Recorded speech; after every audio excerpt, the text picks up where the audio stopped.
Hey guys, here's 15 with another review. This time I'll be reviewing the deluxe Geats Buster QB9 from Kamen Geats. This is the signature weapon of Kamen Geats 9 that has 2 modes and is compatible with raised buckles. So, let's get started. First we'll take a look at the Geats Buster QB9 on its own. So, this is a recolor and retool of the Magnum Shooter 40X. This time done up in white and red to match up with the colors of Geats 9. And just like with the Magnum Shooter 40X, first up we'll take a look at the Geats Buster QB9 on its own. So this is a recolor and retool of the Magnum Shooter 40X, this time done up in white and red to match up with the colors of Geats 9.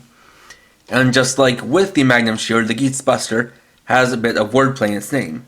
Just like the 40X part was meant to be a play on Fox, in case of the Geats Buster QB9, QB is pun on QB, a Japanese fox spirit that has 9 tails. And so then we have the 9 at the end. So, the bottom half is physically the same as the normal Magnum Shooter. It's the upper half that has the differences. So now this lever, instead of the fox tail for the pullback action, and we have this blade here at the top, done up in white and red with some silver, a little engine molded into it, though it has a lot more hollowness on the backside. And this thing has 2 modes it makes its use of. The default one is the railgun mode. And we have this button here, where we press it and then raise up. It changes it into blade mode. Though, interestingly, they still keep the molding of what was the original mode change button from the Magnum Shooter, right here. So now this doesn't really do anything. And it does still have a little railing you can use to holster it onto your desired driver if you have the raised buckle holders. Now, an interesting design note is just the way this was designed, because this is not necessarily an original design here for the blade, but rather one that was copied from a previous toy, specifically the Onjuken Suzune from Kamen Rider Saber.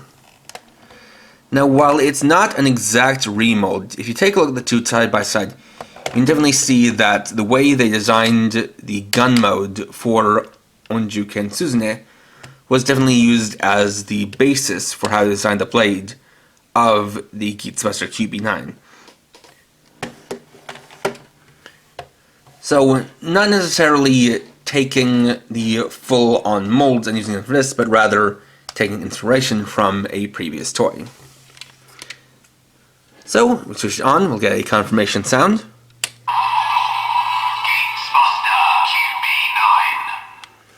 You have the attack sounds made on its own, first for railgun mode, then blade mode, then right back, and then each has a default circular attack, which is only pulling back on the lever, then pulling the trigger.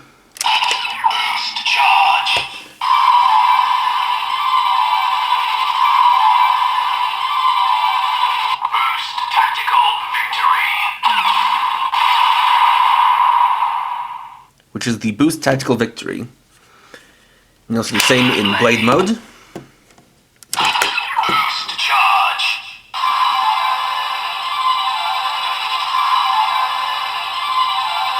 Boost Tactical Victory.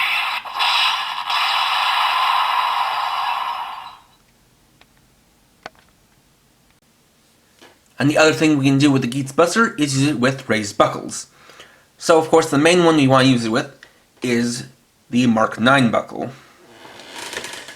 And if you're curious if the Mark 3 buckle will work, unfortunately, because of the way it's designed, it will not fit, because this part here prevents it from fully attaching.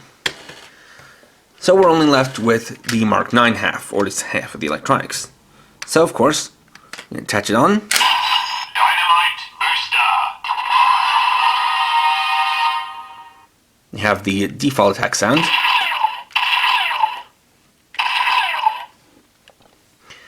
Where, interestingly enough, unlike with the Magnum shooter, it doesn't activate until you activate the attached buckle. We'll do it one more time. Dynamite booster. Mark 9. Dynamite booster.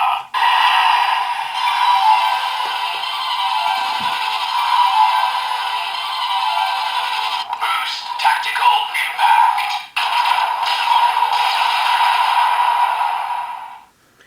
Which changes it to the Boost Tactical Impact. And then we can do that again in Blade mode. Blade. Mark 9. Dynamite booster.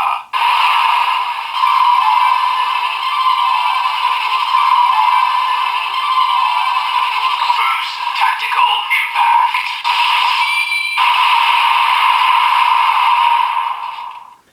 And you can hear that there are different sounds for Blade mode versus Railgun mode. So of course we can also test that out with some other buckles. And I'll mainly be sticking to the big buckles for this. Boost booster. Boost booster. Boost tactical impact.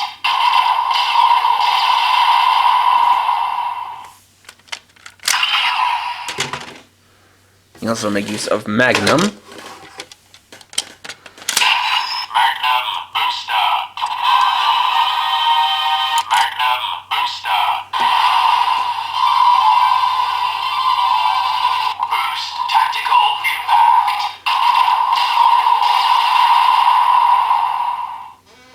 You can hear though that the sounds are a bit more generic because it doesn't borrow any sounds that were used for these buckles in the desired driver. So for some other examples, we've got Zombie, Zombie booster. Zombie booster. Boost tactical impact.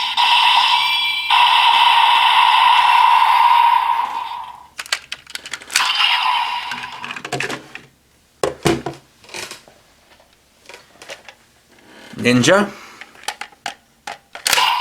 Ninja booster. Ninja booster.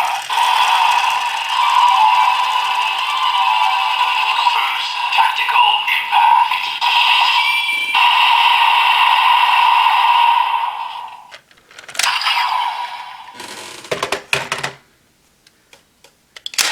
Railgun.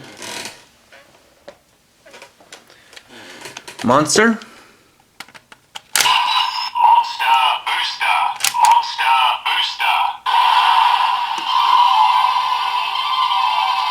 Boost tactical impact.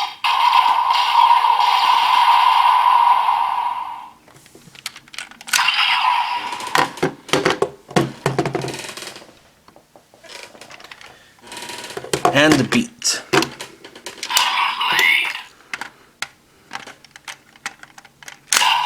Beat booster. Beat booster. Boost tactical impact.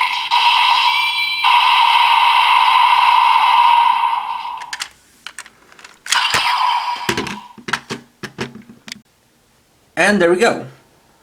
So overall, while this is not the most spectacular final form weapon we've ever gotten, especially because it is, at its core, a retool of a previously released weapon, it does make for a good accessory piece to the Boost Mark 9 buckle, since I feel like that's the one that works best with it, and seems to just tie in more with the overall. It is cool that it's still compatible with other raised buckles, but the sounds are more generic than those that I made for the original Magnum shooter. So if you're looking for a weapon to go along with the Boost Mark 9 buckle, I can recommend this. But if you're looking for one that works better with the raised buckles, I would say go for the Magnum shooter instead. Next time we'll be going back to King Oger and looking at the Deluxe Oger Crown Lance and the action hero King Kuwagata Oger. So, thanks for watching. If you enjoyed this video, please leave a like. Let me know your thoughts down in the comments. And if you're new and would like to see more, please subscribe and hit the bell icon. And for now, this is Karo50, riding off.